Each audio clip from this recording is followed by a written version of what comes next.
We've got, what do we got? 215 accredited member organisations, from accredited member organisations.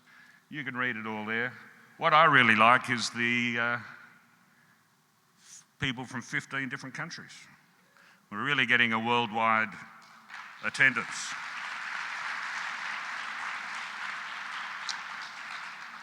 Oh dear.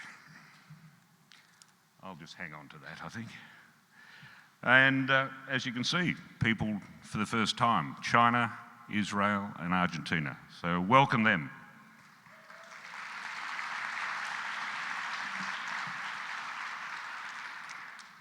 And of course, 43 dogs, I believe, here. So fantastic. Welcome all the dogs as well.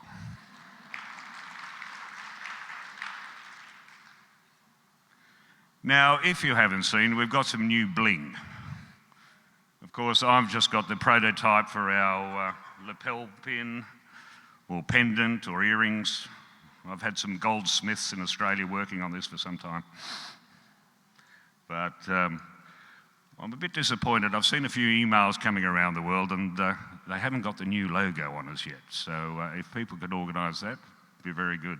I've seen that Pads has got the new logo on their new jackets, so we're slowly getting it out there. But I'd like to thank the board, the marketing committee, the couple of designers who had their input, who worked hard to come up with this year.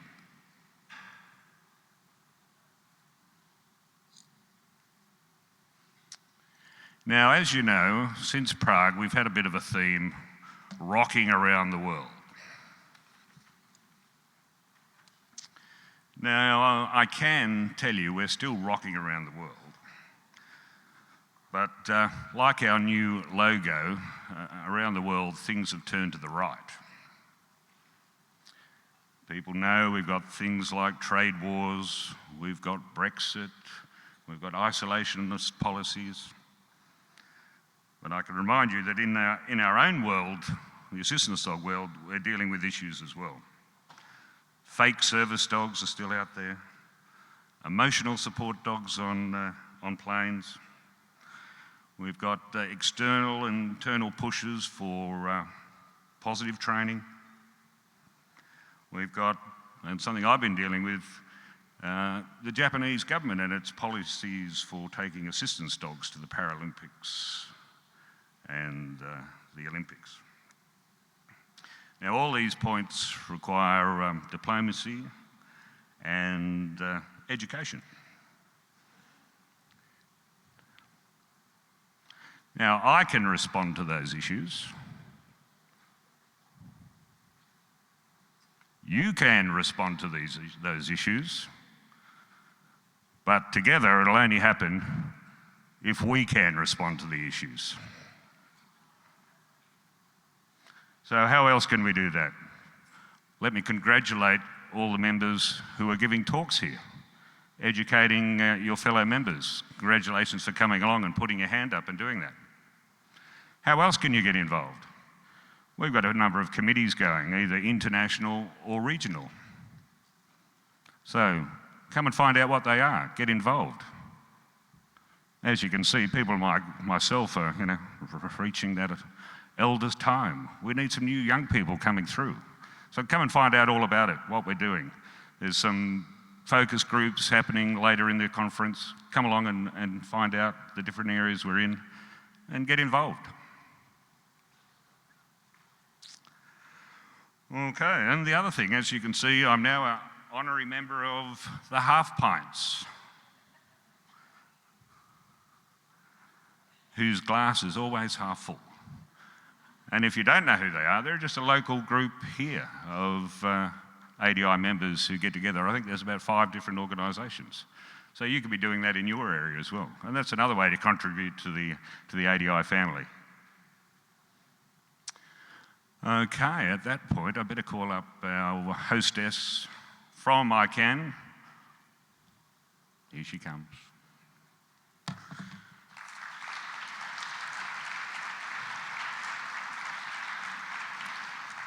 Everyone, welcome Gillian Ashton.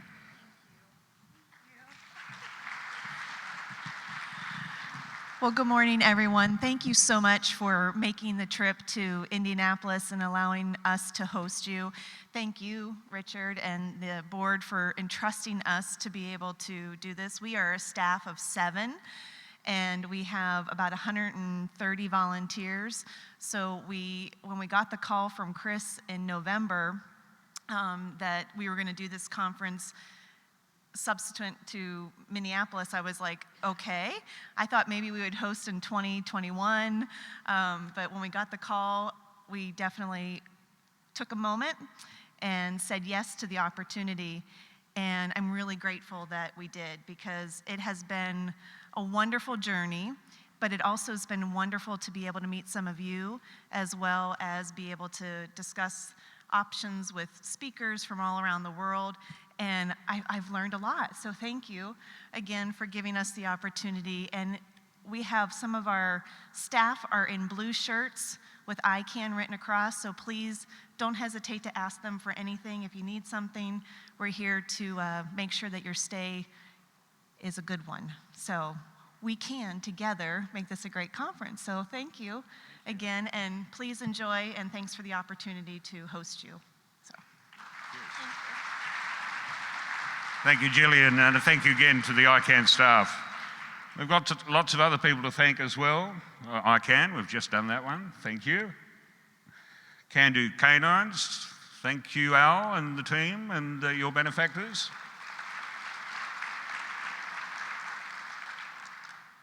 Dogs for Life, thank you for your support as well. Pentacon Computers, he's not only an IT guy, but he's a marketing genius. Imagine sponsoring a reception where the beer's free. It's fantastic. And our bronze sponsors, our in-kind sponsors, and to all the vendors who are displaying their wares outside. Thank you very much to those as well.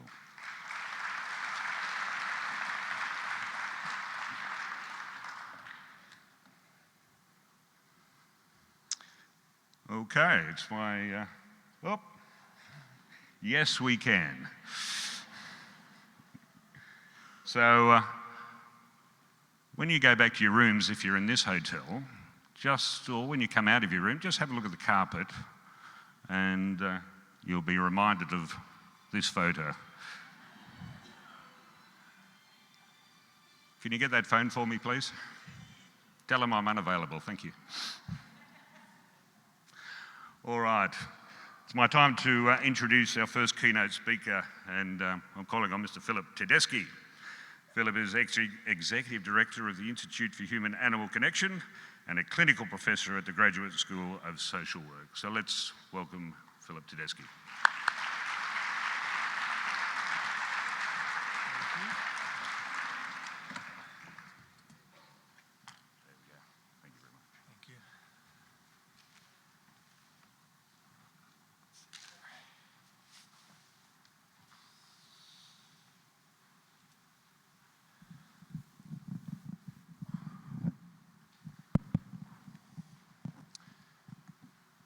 Okay. I hope you don't mind if I roam the room a little bit. As I talk, I think I'm going to be traveling a little bit, and part of that has to do with the fact that normally I get to look at my computer, and here I would have to look over my shoulder. So now I get to wander around a little bit, and I'm glad we have a mobile mic. I'm really glad to be here, and thank you for inviting me to join you. I want to start by telling you how big a fan I am of ADI and all of its work. I'm a big enough fan that this morning I was in Vail, Colorado, doing a conference for judges at 9 o'clock this morning. Flew out of Denver, but there weren't any flights into Indianapolis, so I flew to Chicago, drove from Chicago to Noblesville, got here at 6 a.m. this morning, and I have to teach tonight back in Denver, so I'm going back to Denver on the late flight this evening. So, but I wouldn't want to miss. I wouldn't want to miss it. A service human, yes. I might need an emotional support animal before the day is done. So, to tell you the nature of this talk, I hope that you have a good sense of humor and will be patient with me. And I want to start by telling you that one of the things that I did in preparation for this talk was have a call with Meg Ulmert, with Dr. Meg Ulmert. And she reminded me that in coming to do this talk, that I'm really talking to the experts in the area of canine related work in training and understanding dogs. My work is, I am definitely interested in dogs, and we do a lot of work with dogs at the University of Denver, but my work is interested in all different types of human-animal connection. And so one of the things that I'll be talking to you about is a bit of the work that we're doing currently, a broad perspective on the field of human-animal interactions. I'd like to share with you some specific work that we've been doing in the area of the role that animals can play in trauma recovery. And in fact, I was encouraged by my publisher, who you saw Purdue Press is out there. We have a brand new book that's for sale out in the hall that's just been published, and some of your colleagues have contributions in this book. And I'm really proud of it. I think it's a fantastic compilation of important work specific to a variety of different ways that animals are contributing to trauma recovery. So let me just tell you a little bit about myself. You can find me in the Graduate School of Social Work. I'm one of the academic human-animal bond centers that in many ways is different than the other human-animal bond centers because we're oriented not out of this field of veterinary medicine, but out of the social sciences. So our primary work is looking at the therapeutic role that animals can play, the health-promoting benefits. We look at animals in communities, including issues related to cruelty towards animals, and we're also interested in all dimensions of what we call One Health. Also, you could think about that maybe as the connection or the intersection between people, animals, and the environment. So at the University of Denver, one of the things that we believe should be occurring in almost every major university is that we should see animal studies programs emerging out of the transdisciplinary study of how we interact with other animals. And that's really the nature of the work we're doing. I hope that you'll get to know the work we're doing. We have a major conference happening later this year that I'd like to invite you all to. We're interested in the concept that animals can modify or change the university environment and have started to publish concepts related to improving not only the general environment of a university, but the capacity for influencing humane attitudes towards others. So in our program, you'll see many animals participating in the classroom in all different capacities. These are just some of the programs that we're involved, that we're running, and some of the classes. So if you're interested in a degree, if you're thinking about a degree, you might consider adding a specialization to, for example, a psychology degree or an education degree or a social work degree with a specialization in animal-assisted work. I'm a trained social worker. I'm a psychotherapist by training, and I've been a professor for about the last 23 years. We also run a certificate program called Animals in Human Health that's now broadly participated in. We have alumni from every continent in the world except for Antarctica. We're actually looking for that first person who wants to take our programs there. The dogs that you're seeing here, one of these is a Freedom Service dog from Denver who now lives in Singapore, actually, and a colleague of ours who's working in Costa Rica. So these are our practitioners who are now practicing all over the world. That probably looks familiar to Rick and Meg.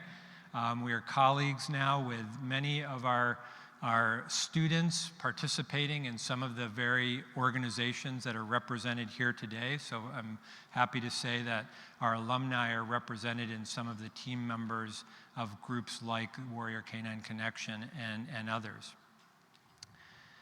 So I wanted to tell you where I started, and I started with an interest in animals. I thought I wanted to be a veterinarian, a large animal veterinarian, and somewhere along the way, I had the opportunity, I was asked to teach a class, horseback riding class actually, to a group of individuals who had been recently deinstitutionalized. They had just been released from a mental health institute.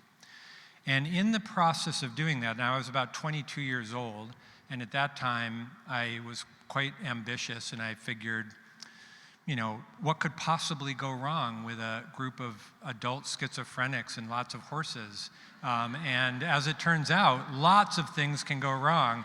And I learned that the hard way, but what I really learned, more importantly, was that animals transform the individuals who arrived that day. So as they came off this bus, and I knew more about horses at that time than I did about schizophrenia, I could see changes occurring right in front of my eyes, and we didn't know how to explain that phenomenon. It was, you know, back in the day when we literally had to refer to this as magic.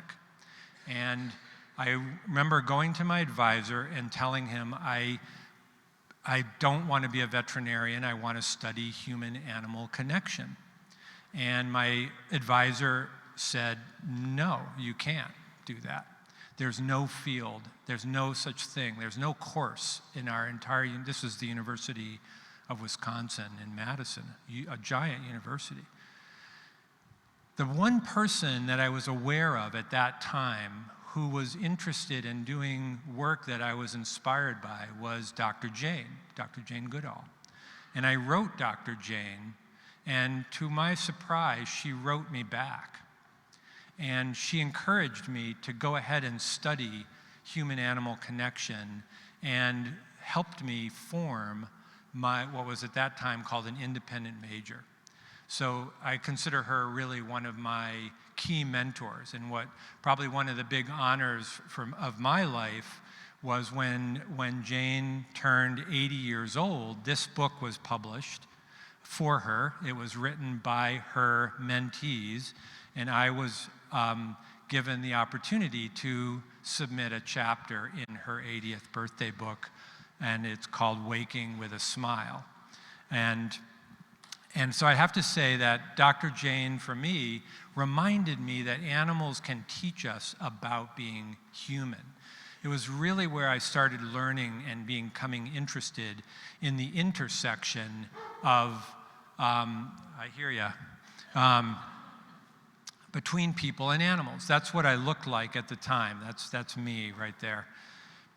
I don't think working with human-animal connection causes you to lose your hair, but I'm still studying that phenomenon. I have to tell you that recently I've become obsessed with squirrels. And so throughout today's presentation, you might see a few presentations of squirrels doing interesting things. And we have a very interesting squirrel population right outside my office that I've been watching carefully. So I also want to tell you about one thing about myself, and just get this right out in the open, is that I am an avowed tree hugger. I really fall into this category of somebody who basically comes down on the side of respecting all life and trying to protect all life. And that's really where my work has taken me, so I don't really make any apologies about it. It is the lens that I do my work through, and I think you'll catch that by the end of the session. I also wanted to tell you about another very odd activity that I've engaged in over the years, which is that I used to be the psychological consultant for Animal Planet's show called Fatal Attraction. And Fatal Attraction, if anyone has ever seen that show, my wife refuses to watch it because it's too creepy for her, is a show where people have chosen to live with wild animals, and in many cases are killed by them. Most of the time when that happens, the animal,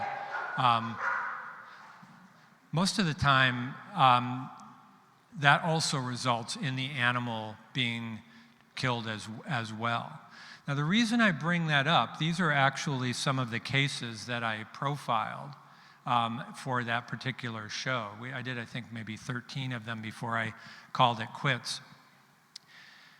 Is that people are attracted to animals in almost every context for different reasons, and also for very personal reasons. And it's not always the companion dog that we find at our feet or at the edge of our bed that we decide to live with. In fact, the woman on the right was a snake expert who was killed by the snakes that she lived with. She chose to live with most of the world's most dangerous snakes and ultimately killed her.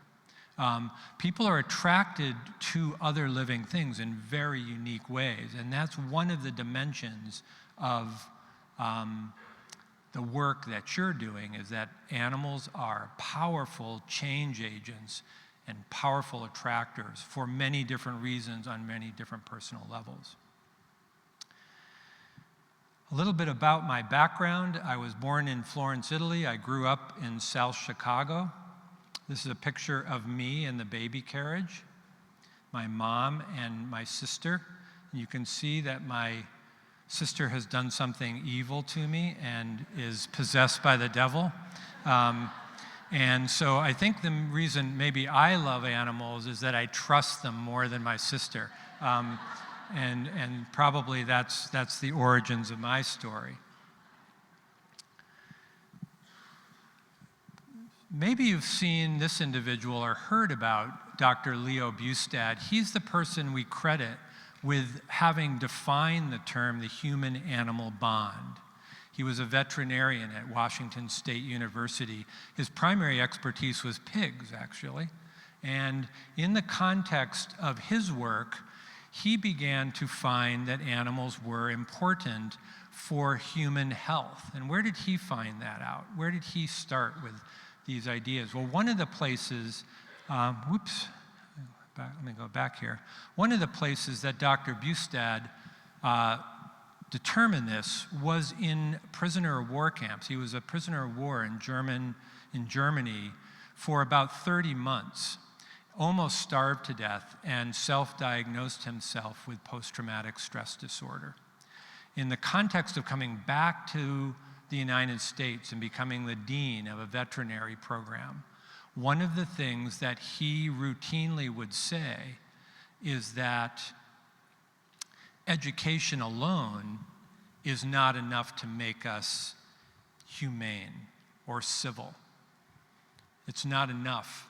And what he was getting at was that in the context of his experience during the Holocaust, was that some of the most educated people in the world were the architects of one of the most horrific forms of genocide that has ever been constructed. So he became interested in the role that animals could play in changing human beings. Now, I got to do the Leo Bustad Memorial Lecture when they celebrated his passing at that university, and got a chance to look through his materials. And many, if not almost all of the ways that we think about working with animals now, he was thinking about 25 years ago or 30 years ago. It was just amazing. It was a treasure trove of concepts around how animals could be included. So he was the designer of the Delta Society and many of our journals and many of our organizations that are doing this work. Dr. Leo Bustad and his colleague Boris Levinson, who was one of the first psychotherapists to present in this area at the very at one of the very earliest American Psychological Association conferences, started talking about the role of animals in child psychology and how those children in his care changed in his office. When he would bring his dogs into his office, his kids would get out of their chairs and they'd sit on the floor. And then he felt compelled to get out of his chair and sit on the floor. And as they sat there with a dog in between him and his child clients, he started noticing differences. That children would talk about 60% more in therapy sessions with the presence of a safe dog sitting between their therapist and himself. Now, his colleagues laughed him out of the conference. Initially, they wouldn't take him seriously. What about animals for the Pope? I don't know if any of you are fans of our current Pope. I'm not particularly religious, but I have to say that I've been inspired by Pope Francis, in part because of his work on his encyclical, the letter that he talks quite a lot about the role that animals are going to play in our lives, even in our spiritual lives, that you may get to meet your animals later in life, after this life. And then, of course, there's always persons who can't leave good enough alone. This is persons watching the Pope Mobile go by have to dress up their dogs. I don't know if anybody has paying attention to this. This is quite novel. I don't want to make this a political rally, but I do want to bring your attention to the fact that we have one of maybe our first national level politicians publishing an animal welfare platform as part of his campaign, really thinking about this as now good politics. So why dogs? Why are we so interested in dogs? By the way, this is a photo at CCI, at Canine Companions for Independence. Well, one of the reasons that dogs are so central to our lives is that because we've been evolving with them.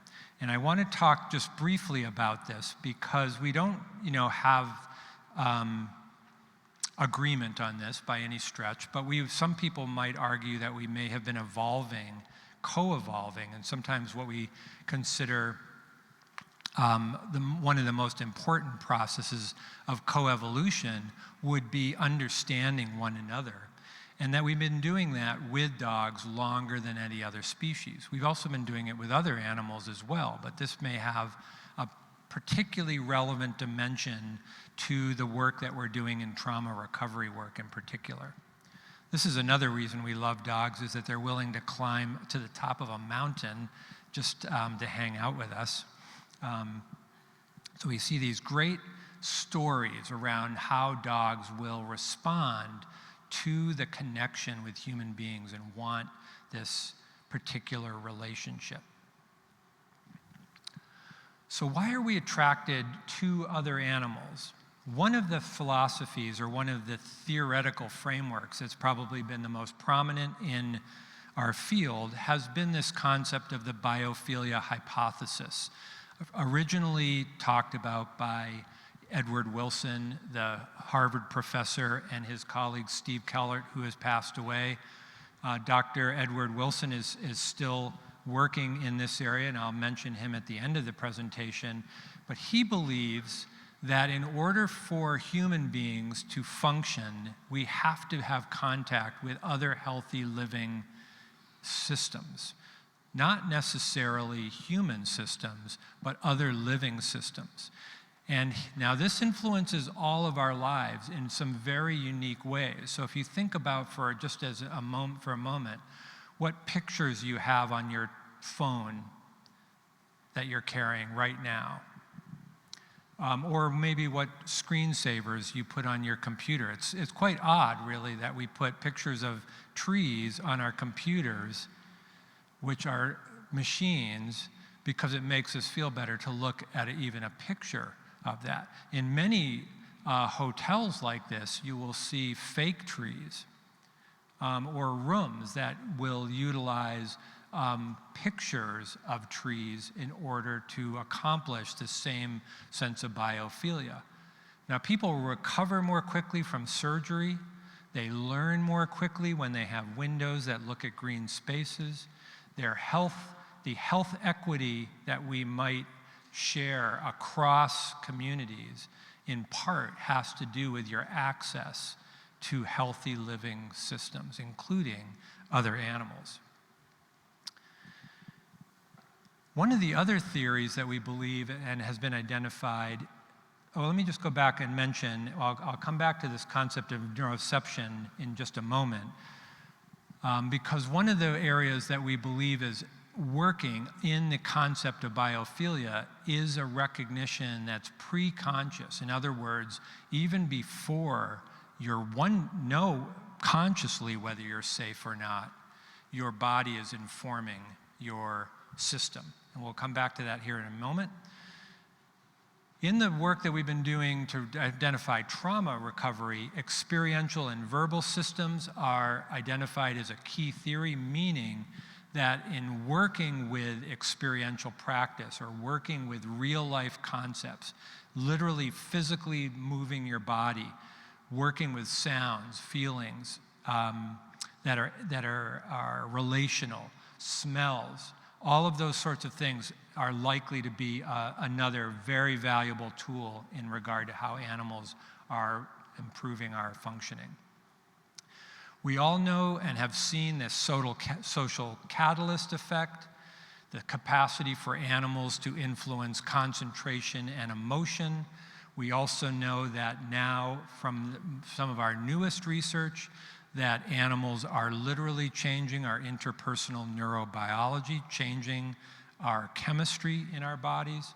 And now we also know that they can increase the chemistry that allows us to function in relationships in improved ways and reduce stress in these relationships as well. So Meg, I wanted to make sure you're reading the title of this because I'm pointing everyone to you after this presentation. You have Meg Olmert here, who's really one of the first researchers in this area. But I wanted to just mention that one of the most important dimensions of the work that has come out of this new book has been looking at the systems that would be influenced by the alteration of functioning through oxytocin or the oxytocin system. Now, I'm not going to spend a lot of time on this other than to say that one of the things that's kind of probably remarkable about this is that oxytocin in the system tends to predict things like when we know we're meeting somebody we can trust. So if you ask a question like, how do you know if you're interacting with somebody that you could trust? Or how would you know if you're ready to get better? If you're ready or prepared to take a social risk, to try something new? Well, one of the ways that we believe this is occurring is that your brain is predicting these even before you have a conscious awareness of it. Your body literally has informed you that you're ready to make this change. So we've started to see tremendous increase in research articles that demonstrate the role of animals, and these are being studied routinely. We're starting to see increased publications in the role of animal-assisted therapy. We also now know that we have animals on a prevalence that probably defies almost most of our capabilities of understanding how often these interactions are occurring. So it's starting to become clear that pet keeping may be, sorry, this is taking on a life of its own here, that pet keeping very well may be one of our greatest tools for human-animal interaction. And the reason I say that is if we looked at all of the animal-assisted therapy programs, and let's say even all of the service dogs placed and interacting with others, it's a fairly small number compared to the fact that we have about 80 million people living with dogs every day, and more people living with cats than dogs. About 10 million people living with reptiles in the United States. about 30 million people living and working with horses every day, right? So these are happening on massive scales. So things like parenting, for example, and the influence that animals will play in the role of child psychological health and child development is largely unexplored, but probably predictive of whether or not we have children who are really benefiting optimally from these opportunities. We have these intersections, interesting intersections, for example, when people lose their animals that are not unlike what happens when they lose their children. And most of us know what it's like. I mean, probably just for a moment, if you've ever had an animal go missing, know what a panic that really feels like. And I'm not saying it's identical to losing your child. Don't get me wrong, I'm not equating those at all. But what I'm saying is that people react in very similar ways. Now, this has brought us to a point in our country now where we have many different large-scale studies going on from the National Institute for Health. We have many multi-million-dollar studies. Primarily, they've been directed at children, but increasingly now they're looking at older adults, at adult mental health, at issues related to loneliness and isolation and other forms of health.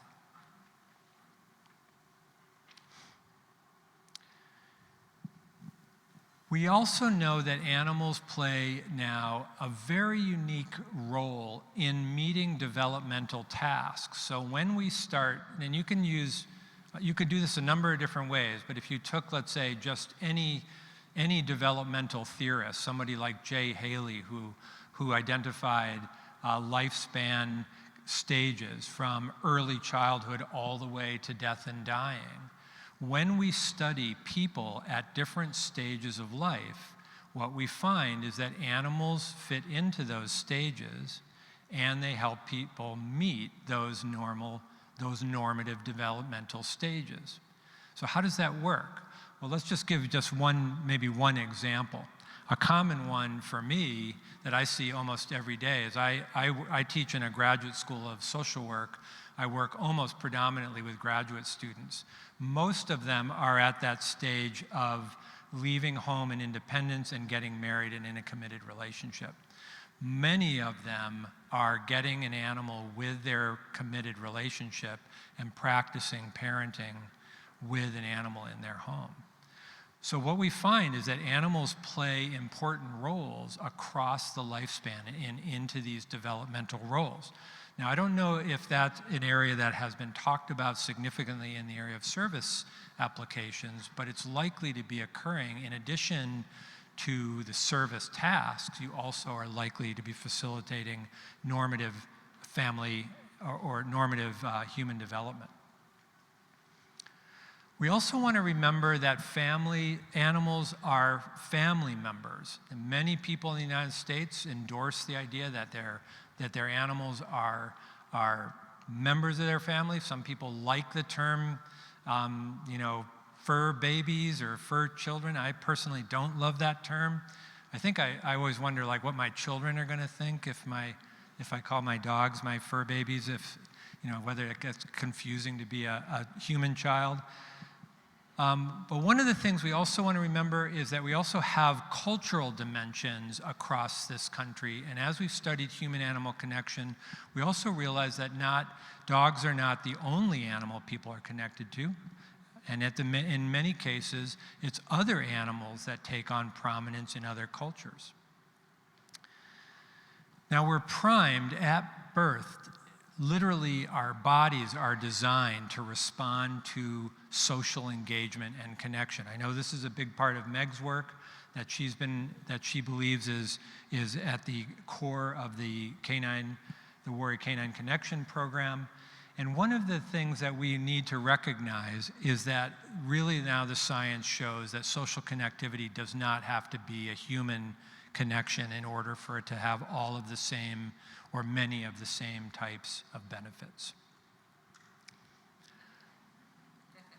The average dog in the United States gets about 7 gifts a year, Probably your dogs are more spoiled than others, I suspect. I know that mine is. Valentine's Day happens to be the big day of the year. That's our real love affair.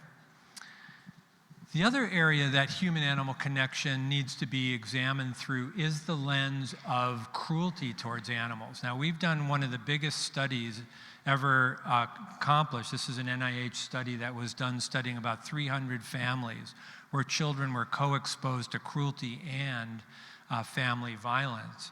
And one of the things that we found in this particular study was that children identify with the animals themselves. In some cases, they see themselves as the animal. They relate to that animal. And in many ways, they understand the context of abuse. And also, what's quite interesting about this study is it turns out that the animal serves as both a risk factor for that child and a protective factor for that child simultaneously.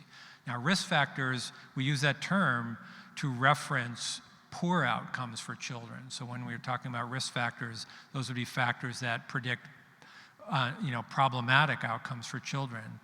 Protective factors are those factors that tend to predict good outcomes for children. Now, these are examples of some of the quotes that we see. So here's what happens in these homes, is that children utilize these animals as social support, important social support, and simultaneously they do things like get in between themselves and the abuser, or try to protect that animal, or suffer as a fearing the harm directed at that particular animal. So as we start to become advocates for human-animal connection, and I want to just tell you that one of the ways I wanted to come and talk to you today about the work that ADI really is doing is that you're one of the preeminent organizations that leads the human-animal interaction field. You're the experts. People listen to you about the nature of human-animal connection. And so I believe that you serve a very important role in this. And when we promote contact with animals, even in the context of a prescriptive role like a service dog, we also need to be prepared to confront the other kinds of animal-human contact that in some cases is not positive, but is also placing animals at risk and humans at risk simultaneously. Here's another example of a 6-year-old who, in the forensic interview, drew herself. She was sexually abused by her stepfather, Ken, who's filming the abuse. And what she does, you can see, she's circled her genitalia, and she's drawn in the place of her upper body, she has drawn her dog, a picture of her dog. Now, this is quite common, actually, in younger children, that they think of themselves as the animal and vice versa, that they're connected at that level. This has really been confirmed by sociologists who have studied human-animal interaction, is that in many cases they're one and the same. So here's the book that we've been working on, and I wanted to just point out a few things. One is this area that appears to be at the heart of this particular book. And the first is that we have very challenging circumstances when somebody's capacity for trust is so damaged that they no longer can utilize human relationship to rebuild their trust. Now, as a psychotherapist, I've met many clients like that. I started out in my career, for example, working with children who are considered reactive, attachment disordered children. That's what we, commonly referred to those children who couldn't develop a relationship. What was remarkable is that they can with animals. And one of the reasons that they can with animals is that we see these phenomenon occurring, is that in the context of these relationships, a new opportunity for building a therapeutic beachhead occurs. So now it's one of the reasons why we start to see in developmental trauma animals in some ways being more effective. Partially because if you're a child who's grown up in an abusive home, you're not certain that your caregivers are reliable. You're not sure if you're going to get what you need when you ask for help. You're not sure if social connectedness with human beings is in fact a positive concept. Animals, on the other hand, are often a well-trained or safe animal. Let's just talk about dogs. Dogs are fantastic at this, right? Because they're highly receptive to these needs and also are presenting three areas. I think right at the bottom, I'll point you to the bottom here.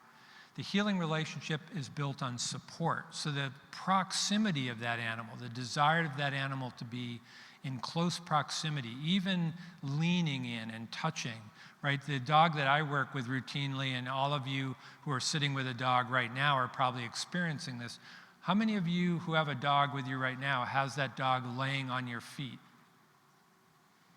Okay, quite a few of you have that going on, right? And one of the things that's happening there is that dog chooses to be in close proximity. Understanding, acceptance, trust, we hear this all the time, right? This sense of well-being, or sometimes we use the term unconditional regard or unconditional support. Now we know that dogs have conditions under which they'll relate to us, but they're not judging you based on the color of your skin, your trauma history, your psychiatric label. They're interacting with you based on a different context. So these are models for healthy relationships. Now, this therapeutic connection then allows for the brain to shift.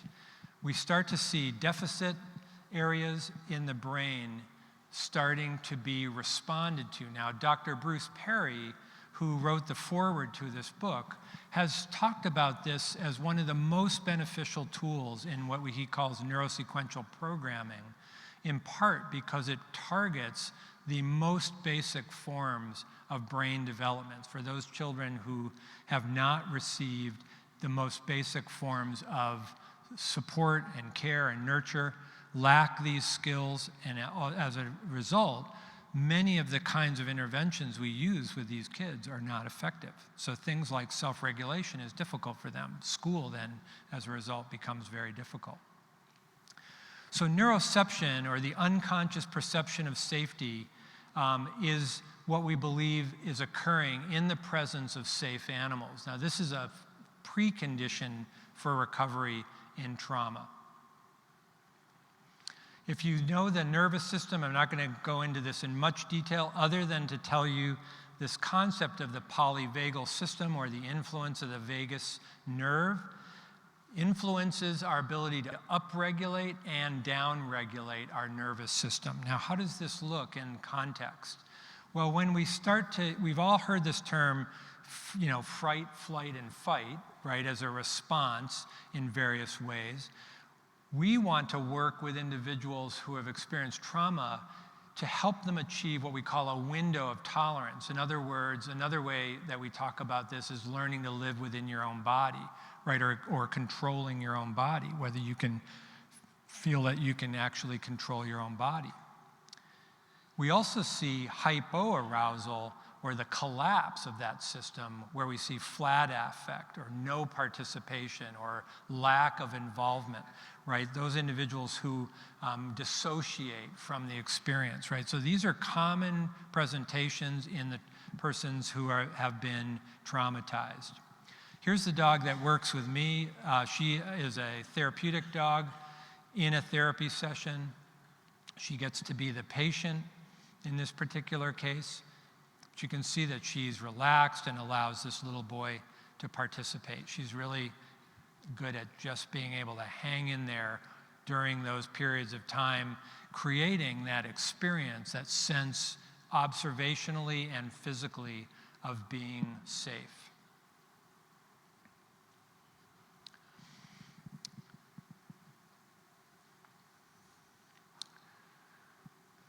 So where do we see this working in the context of some of the work that we're all doing in this field of canine-assisted work or other kinds of animal-assisted interventions?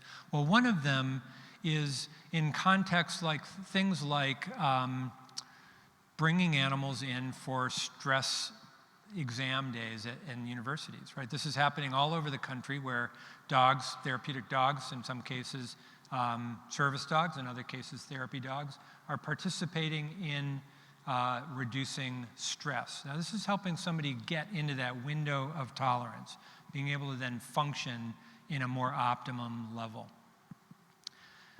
Here's a kid, who is in our program called the Bridge Project, who doesn't like school, won't go to school, but will engage in what we call the READ programs, right? You've all heard of READ programs. Well, what's going on there? Well, these are kids who are choosing to participate, in many cases who struggle with choosing to participate in other contexts.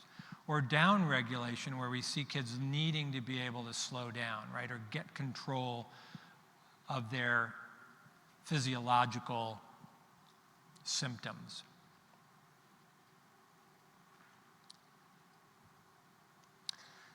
Here's the dog that works with me. This is what she looks like on her good days. That's Colorado for you. So social support is a major context that animals play. The research shows that in many cases, these are the contexts for everyday experiences with animals, that these are strong relationships and durable relationships. We have reason to believe that this makes individuals socially smarter, meaning that they recognize more interpersonal information, that they're able to communicate differently, participate. For example, we have the individual who trained this particular dog. This is at our Colorado prison dog program. He was had a long sentence, but he was a fantastic dog trainer, would stuff crackers into his cheeks. So he looked kind of like a squirrel, I suppose, with nuts in his cheeks. And I was wondering what he was doing, and what he was really beginning to do was work on sounding like this little boy while he was doing the core training for this dog. So he was literally altering the way he would sound.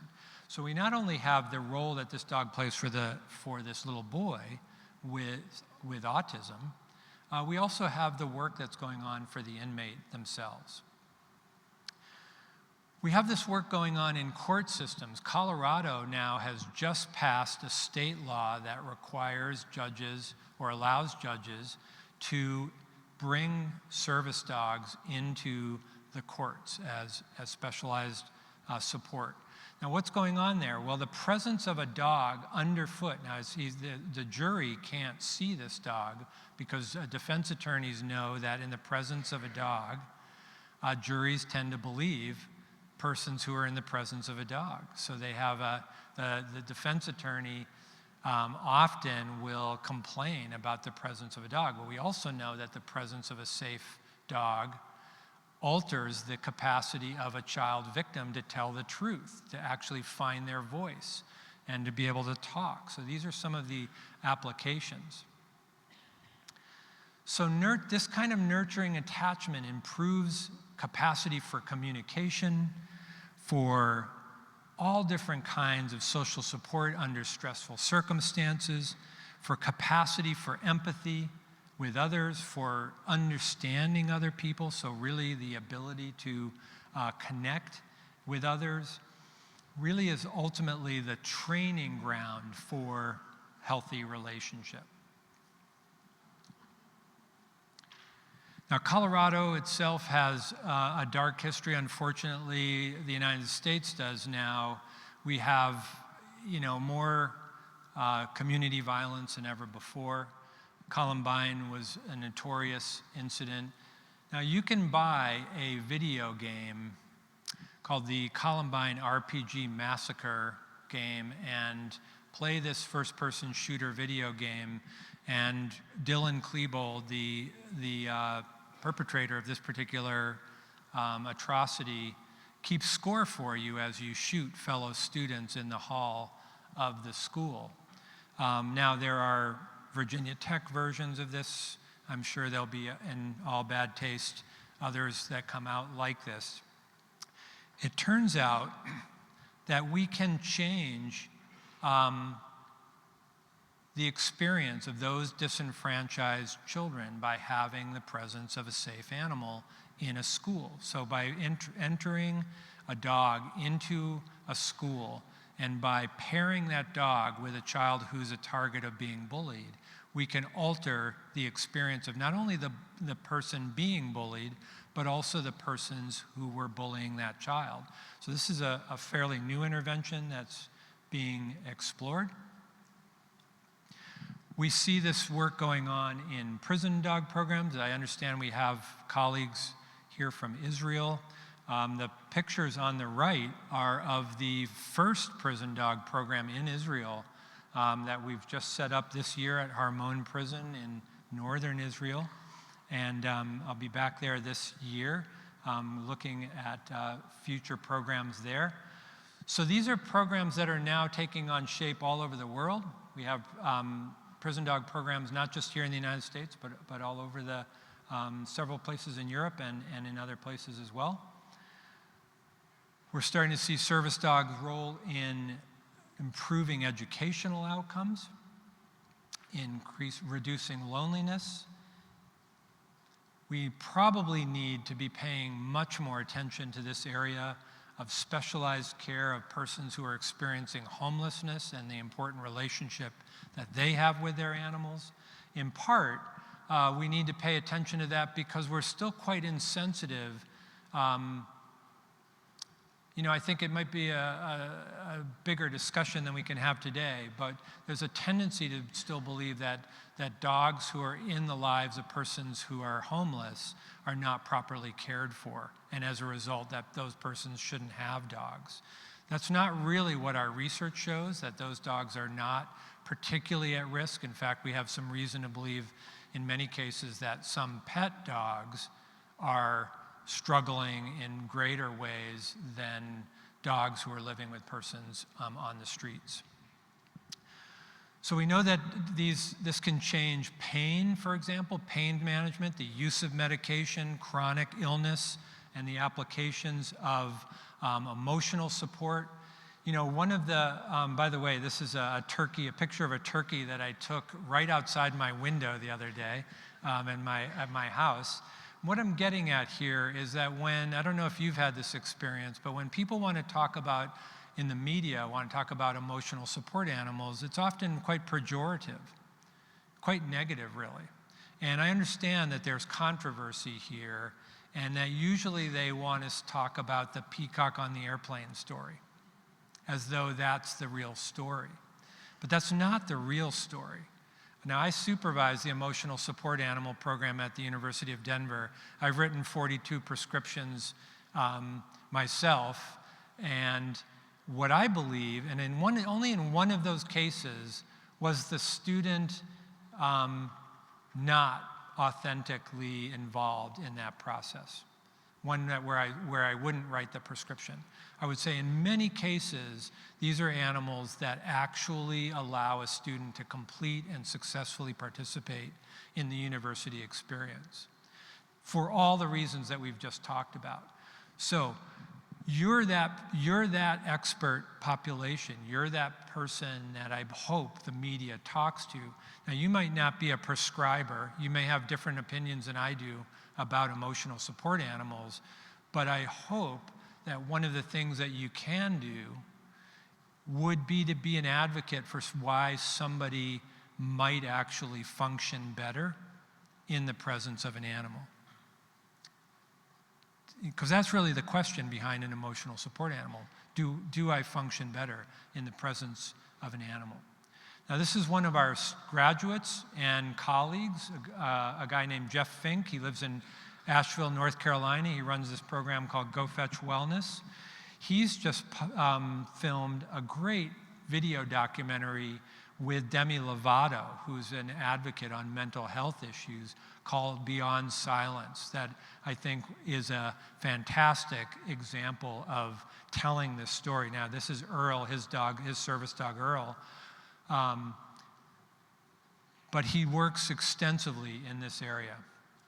This is another student who's now specializes for the Red Cross in responding to natural disasters. We have this going on right now in the United States, where we now know that we can't respond to natural disasters without being prepared to remove people's pets with them. We know that from Katrina, when people lost their lives over their unwillingness to leave New Orleans during this period of time. So we have the new Pet Evacuation and Transport Act that was passed by Congress at that time. And that's another dimension of this same human-animal phenomenon. Now, Meg, this is for you. I put this in here. Meg just got back from Uganda. So if you haven't had a chance to talk to her about the Big Fix, the Comfort Dog Project in Uganda, it's highlighted in our book, and this is a remarkable story. It's really a story about saving lives, how street dogs can save lives. Now, this brings me to a different dimension of my interest in this area, because this is a unique program for us. For some people, it's a hard sell too, because these are not highly trained dogs, not service dogs, not in the typical sense of the word.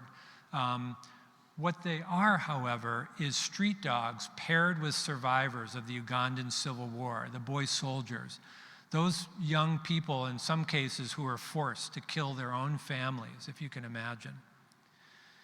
And the trauma was so great that they couldn't recover. They couldn't recover from this experience, really. And there's no formal mental health care. They don't even have a term for post-traumatic stress disorder in Uganda. And these individuals make a lifelong pact to protect this animal. And in that animal, they see themselves and find a reason for their recovery. So I hope that you're going to talk more about this, Meg. So we have work to do in this area of the ethical considerations. And I want to move a little quicker here because I'm sure I'm going to be out of time. In fact, I probably need guidance if I'm running out of time, if somebody could help me with the timing here. I think we still lack significant guidelines in terms of understanding our ethical responsibility to animals. And I want to talk more specifically about this, and in general, why our field has a particularly important role to play. I also think that we need much more information about species-specific welfare, including dogs. Now, you're the experts, and it's not the dogs maybe in your programs that need this special attention, but in some cases, maybe they are. But in general, we still have a lack of specialized awareness for and models and guidelines in this area. We're starting, but I would describe this as rudimentary in some ways. So if you think about this, maybe one way to think about this would be if we get all of the evidence we would ever want to demonstrate that animals are in fact able to improve human health, and we're moving that direction rapidly, are our ethical frameworks sufficient to guide that process? How are we doing with animals in general? How are we doing as a species interacting with other species? I think we're doing poorly as a species interacting with other animals. And I want to give you my rationale for why I say this. The dogs that are sitting at your feet have about the same legal standing as your tennis shoes do. They're not seen as having any legal standing in the eyes of the court. Animal cruelty laws are not protections for them. They're laws that prevent you from engaging in behavior. They have no legal standing. They can't get a lawyer. They can't have they can't even be seen in the eyes of the law as an individual. We have no risk assessment tools, for example, that allow an animal to be scored as a victim of a crime in the United States. We don't understand species well because we continue to avoid what they're really capable of doing. So Laurie Gruen, a famous ethicist in the United States, talks about this concept as entangled empathy. I like that term because I think it accurately reflects our challenges that we have, where we both love them and in many cases struggle with responding to them in functional ways. Now, this is a painful conversation, and it takes, I think, organizations like ADI that are so committed to their work and so brave about bringing these ideas forward to lead the charge, really. Now, we know for years we've known, and we have tremendous amounts of evidence that animals are sentient beings, that they're capable of complex emotional lives. This is not really a question anymore at all. So we have this problem where we see animals when we want to see them and fail to see them at others. Now, I teach a course every year in East Africa, and one of the places I've learned the most about trauma is studying elephants. Elephants are one of the most social animals in the world, and they grieve, and in many cases die from that grief. About half of the babies that are victims of poaching will die, not because we can't keep their bodies alive. We know how to feed them. We can't keep them alive psychologically. Happy the elephant, who still lives in the Bronx Zoo, ironically, was the elephant that helped us recognize that elephants were these highly sentient individuals, could recognize themselves in a mirror. She was the elephant that they studied. Well, what did she get for that participation in that research study? Well, she got to live all by herself for the next 12 years. So even our own research, when we're trying to determine whether elephants, one of the smartest, most social animals on the planet, don't cause us to rethink issues like captivity.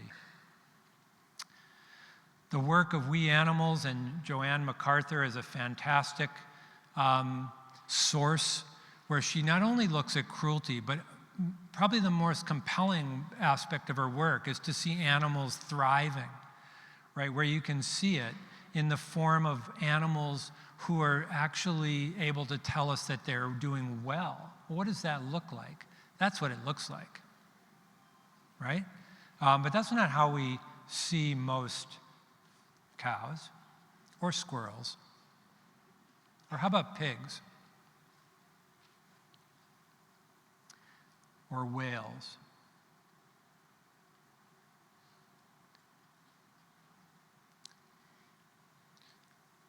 We have a hard time choosing to give these equal voices. Now, we've been studying this concept of how dogs and cats see us through some of the work that's being done.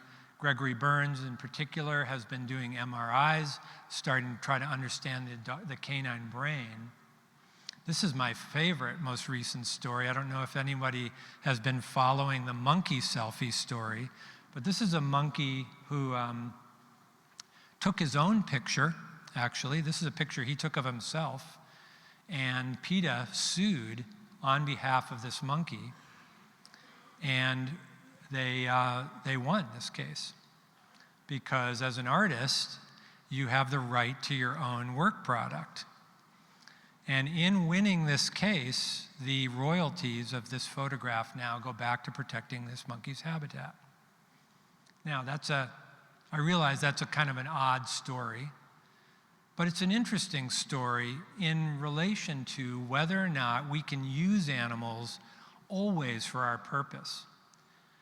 Now, there's no organization that has to be better at this than ADI to talk about the significance, the ethical significance of asking animals to work with us.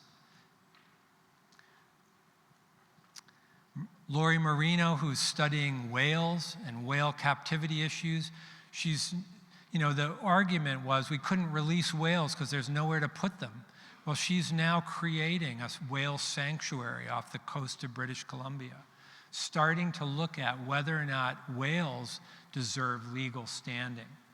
Stephen Wise, the attorney who runs the Non-Human Rights Project and is standing up for and advocating for our smartest social animals, elephants and whales and other cetaceans, he would say that animals meet the legal recognition for habeas corpus law and legal standing. Your dogs don't, but he would say the whales do, or elephants do. So this brings us a question, this tough ethical question of whether we see animals on this ladder. Some things are valuable and some aren't. There was a time when we put certain people in zoos. I don't know if you've ever followed the history of zoos, but there was a time when you could go see a human being in a zoo. Somerset is the actual case that allowed that individual who was in slavery to use habeas corpus to come to the court. It was the first time habeas corpus was applied to a slave, because slaves were property. They had no standing in the eyes of the law, so they couldn't bring a case. So who's on your ladder? Do other animals matter? Which people matter? Are they connected? Well, I think they are connected, and I think that increasingly this becomes the work, our collective work. We're losing our species faster than ever before. We're in the human-driven Anthropocene, the time when we're losing animals like we've never seen before. We know that the decimation of forests and indigenous lands and other species is a way to control people, and that they're highly connected. That the health and well-being of our biodiversity is closely associated with the health and well-being of human beings. These are interesting that we have now all over the country. We have contests for killing coyotes, for example. It's happening in Colorado that we're working on right now. And we have anti-government protesters, I guess, I don't know what to call them exactly, who are particularly angry at endangered species like the wolves because they've been introduced by the government. So they'll catch a wolf and torture a wolf as a symbol of their hatred or anger at the federal government.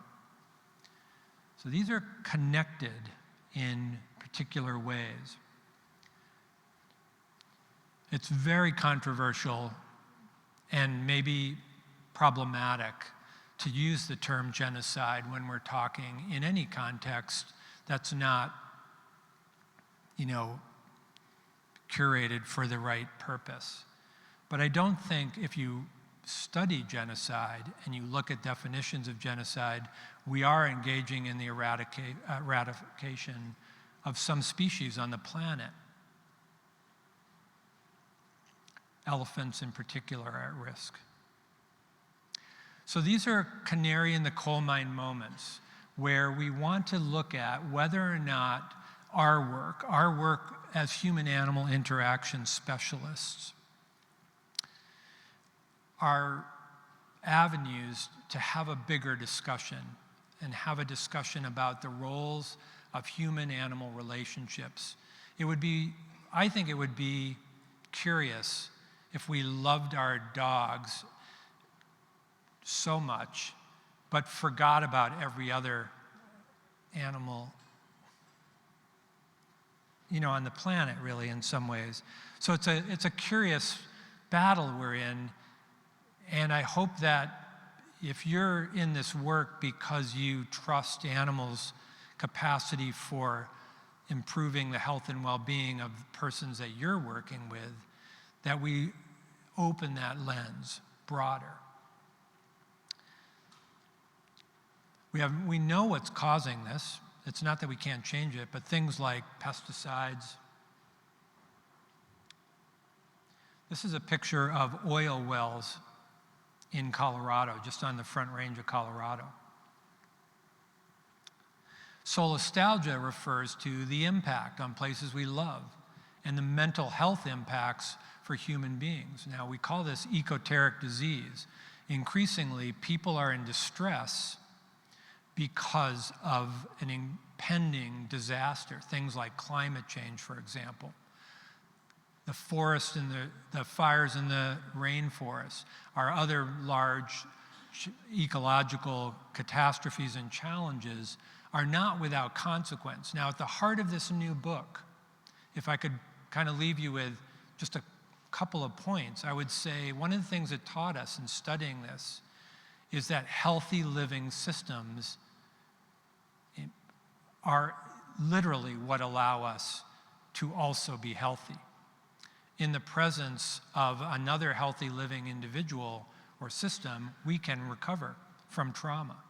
In the presence of an animal in distress or a living system in distress, we have a lot of evidence that human health is at risk, particularly psychological health, but also physical health. Birds are experiencing these. I put this in here because I just love this picture, because I've always wondered who would build a life jacket for a fish. It was me. I wish I had had that idea. It's the right idea, though, I think. So there was this famous moment where somebody asked Mahatma Gandhi what his message was, what his life's message was.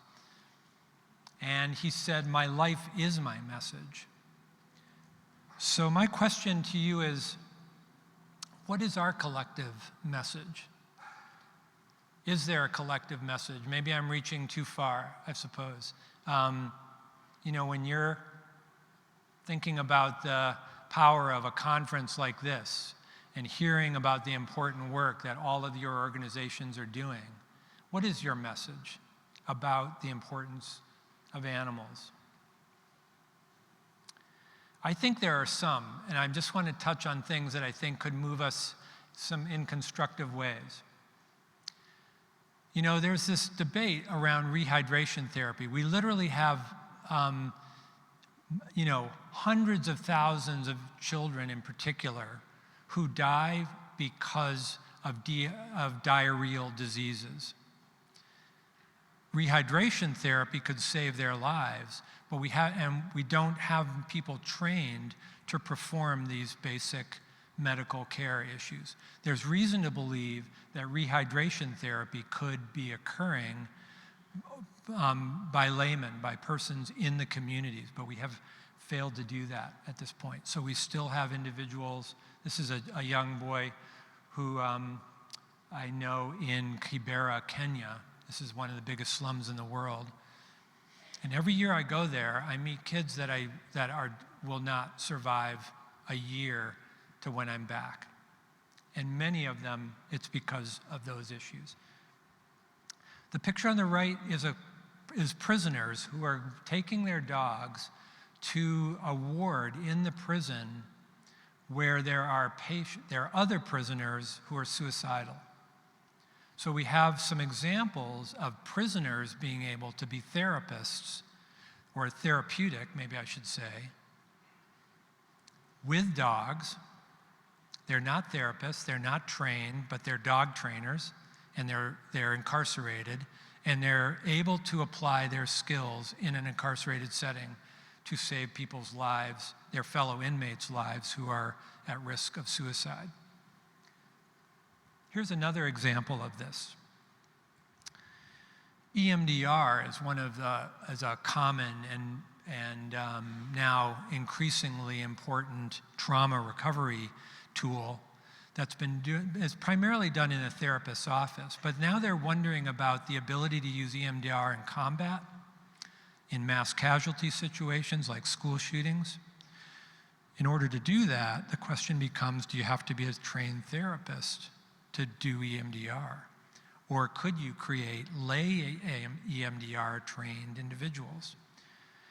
One of the first responders now to school shootings are comfort dogs. They're starting to become, ending up early in these processes. Our laws need attention in this area significantly. In particular, I would say our ag-gag laws.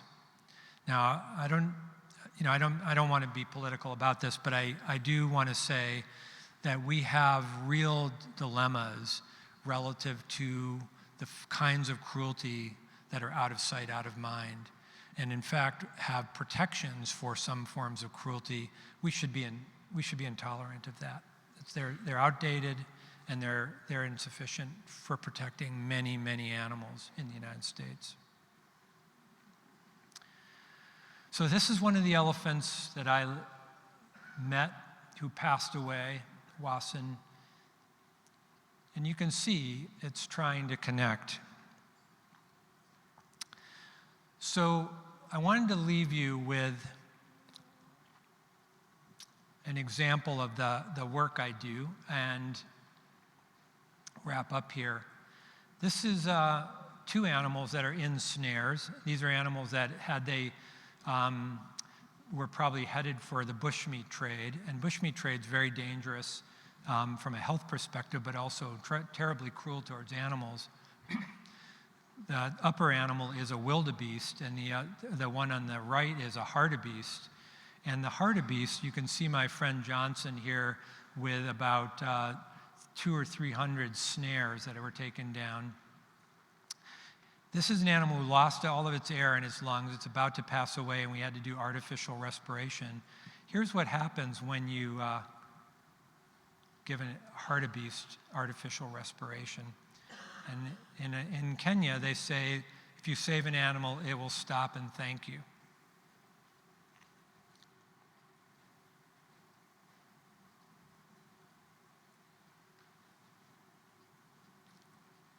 So off it goes. So I wanted to thank you for the opportunity to come talk to you. I know this is maybe not the talk that you expected, but to me they're connected. And I hope that you will take interest in the work that we're doing at our institute, and also to think of yourselves as, as the experts in human-animal connection, and begin to think about the role that you might play in inviting, our broader community and our broader society and really our world. I know you're an international organization, to rethink its relationship with other animals. If we're going to move this field forward successfully, it's only going to move forward if our ethical framework can keep pace with our expectations for what animals are able to do alongside us in healthy relationships. So one of the ways that you can learn more about this, and I think this is one of the most powerful, is the Half Earth Initiative, or what's called the 50-50 proposition.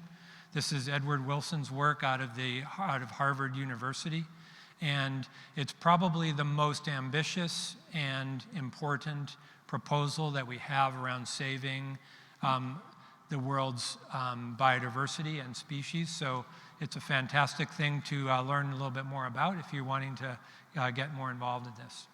So please come to Denver if you'd like to join us. We have a conference May 14th and 15th. Rick and Meg have been featured speakers with us before. In fact, the very conference that launched our book featured Warrior Canine Connection and other colleagues from ADI. So we're hope that you come and be with us in the Rocky Mountains. Thank you very much.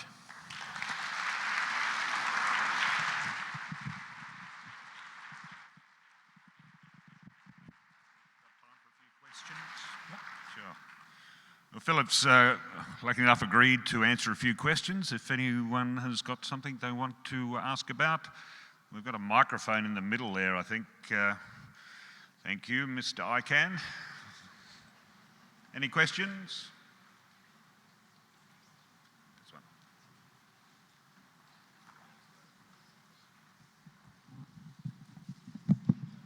I have a question about finding the balance between your self-disclosed tree hugger extremism.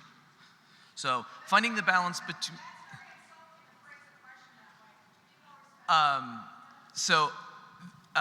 finding the level between too many rights, not enough rights, and how we make sure that we get the opportunity to respect both sides of that argument. Because I know that if we approach the question of giving all animals an equal fair share at rights, that the opposing side is going to immediately shut down. So how would you suggest we phrase that argument so that we can get what we want and so that the other side doesn't shut us down? Yeah, I appreciate the question, and I will tell you that I'll tell you where I am at the moment on that question, but I think it's an interesting question because one of the questions is, what is the best way to move protections forward? And what are we really trying to accomplish? So one concept could be this concept of legal standing, right? Like Stephen Wise's work, where he would suggest that we should establish personhood, what he calls personhood, for animals. Now that doesn't, because what he and people like Lori Marino are saying is that there are many animals that meet our most basic definition for personhood, things like self-recognition or having a language, right? Things like that, having a society, that sort of thing. The work that I'm most compelled by right now is Dr. Martha Nussbaum's work called the capabilities approach. And the capabilities approach is a model that has been employed by the United Nations, originally deployed as an alternative to GDP as a way to evaluate well-being in human communities. Now the capabilities, what that gets at is there's 10 capabilities. And the capabilities suggest that in order to thrive, you've got to be able to do what you're capable of doing. So if we think about what humans are capable of doing, the example they would use, for example, an example of that would be if a woman in a community is capable of being educated but doesn't get an opportunity to go to school, then she's not able to use that capability, and it becomes a form of oppression directed at that particular gender. So when you look at species-specific capabilities, it's an interesting way to think about beginning to promote species-specific welfare for individual species of animals. So if you thought about dogs, what are dogs capable of doing that we're letting them do or giving them opportunity to do? And what are the capabilities that they have that we're not always sensitive to, for example, or prepared to support? So that's one of the reasons why we have a new kind of ethics question or an ethics crisis even in pet keeping, is that there's a question as to whether pet keeping is a form of problematic captivity for some dogs, right, that are maybe kept in too small places or can't utilize, their natural ability to socialize with other animals or can't interact with the environment and use their olfactory capabilities, things like that. So I think that's a model, and that's a theoretical model. That's really not a legal framework. I think there could be a legal framework that could support a capabilities orientation, and it would be, maybe one of the ways for an organization like ADI to do a study of the capabilities model and apply it to the species that they're working with. So I think that's how I'm thinking about it right at the moment.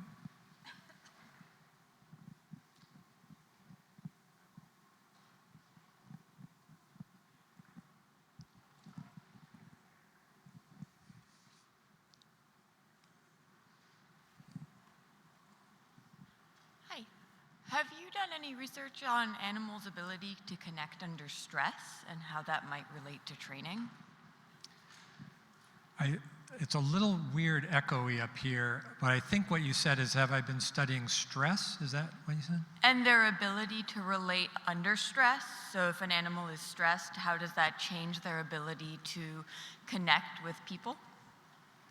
There have been some studies that have looked at stress, and we do know that that there are dimensions of the ways we interact, for example, with dogs that can dramatically increase stress.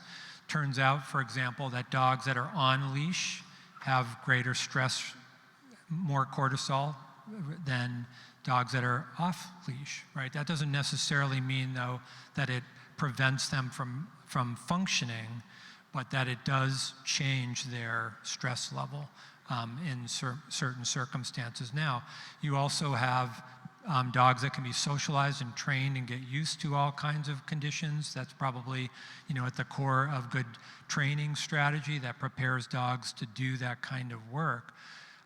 We also have had some studies that have looked at whether or not the interaction of certain types of trauma reactivity impacts the dog's functioning, and there is reason to believe that that changes stress level. I don't know if we're at the point, though, that we would say that it would alter or change their functioning, but I think that probably I suppose the way we've approached that issue, maybe more than any other way, is to utilize kind of ethology, or kind of the cognitive and emotional lives of animals and behavioral observation to make that determination. We know that animals are reactive to certain types of strong emotions. And different animals have different types of reactions to those circumstances. But there are a few studies, not a lot. And I think that's why I was saying, one of the ethical questions, or one of the ethical kind of probably calls to action, is that we really need a lot more study of that particular question. So it's a great inquiry. Yeah, thank you very much, Phil. Unfortunately, we've run out of time, but on behalf of everyone,